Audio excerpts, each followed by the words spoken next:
ஊடகங்கள் என்பது திரைப்பட நட்சத்திரங்கள் வெளி உலகத்தை பார்க்க உதவும் ஜன்னல். அதிலிருந்து தென்றலும் வீசும், அனல் காற்றும் அடிக்கும். இரண்டையும் சமமாக பார்க்க தெரிந்த, பாவிக்க தெரிந்தவர்களுக்கு ஊடகங்கள் என்றைக்குமே உற்ற தோழன்தான். இதற்கு மாறாக ஊடகங்களை பார்த்தாலே ஓட்டம் எடுப்பவர்களும், ஊடகங்களின் கண்ணில் படாமல் ஒளிந்து வாழ்பவர்களும் இருக்கவே செய்கின்றனர். இந்த பட்டியலில் முதலிடம் அஜித்திற்கு தான். நடிகைகளில் நயன்தாரா. இந்த பட்டியலில் சிவகார்த்திகேயன், ஜெய் போன்றவர்களும் இருக்கின்றனர். ஏன் இவர்கள் மீடியாவை கண்டு மிரள்கின்றார்கள்?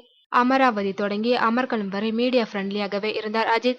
எந்த நேரத்தில் வேண்டுமானாலும் அஜித்தை தொடர்பு கொள்ளலாம். எதையும் மறைக்காமல் எல்லாவற்றையும் வெளிப்படையாக பேசுவார்.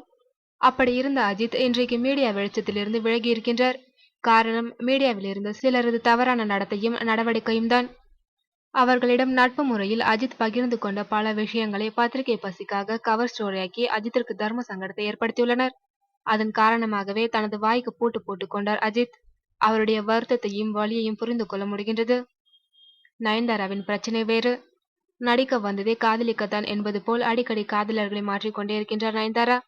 பிரபல மலையாள இயக்குனர் தொடங்கி சிம்பு, பிரபுதேவா, விக்னேஷ் சிவன் என்று நயன்தாராவின் காதலர்களின் எண்ணிக்கை எக்கச்சக்கம். மீடியாவை சந்திக்க நயன்தாரா அஞ்சுவது இதனால்தான். டிவியில் இருந்து சினிமாவிற்கு வந்த சிவகார்த்திகேயனுக்கு ஆரம்பம் முதலே மீடியா மீது பெரிய மரியாதை கிடையாது.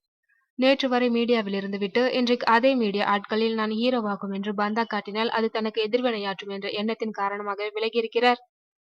நடிகர் ஜெய்க்கு மீடியாவை கண்டாலே வேர்த்து விறுவிறுத்து போவதற்கு வேறு காரணம் உண்டு. படிப்பில் படு ஆவரேஜான ஜெய்க்கு ஆங்கிலம் சுட்டு போட்டாலும் வரவே வராது.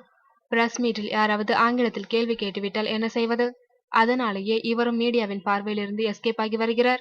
அது மட்டுமின்றி அஜித்தின் அட்வைஸ் வேறு. அஜித், நயன்தாரா, சிவகார்த்திகேயன், ஜெய் போன்றவர்கள் மீடியாவின் தொடர்பு எல்லைக்கு அப்பால் இருப்பதனால் நஷ்டம் மீடியாவிற்கு இல்லை என்பதை மட்டும் இவர்கள் ஞாபகத்தில் வைத்துக் கொண்டால் போதும்.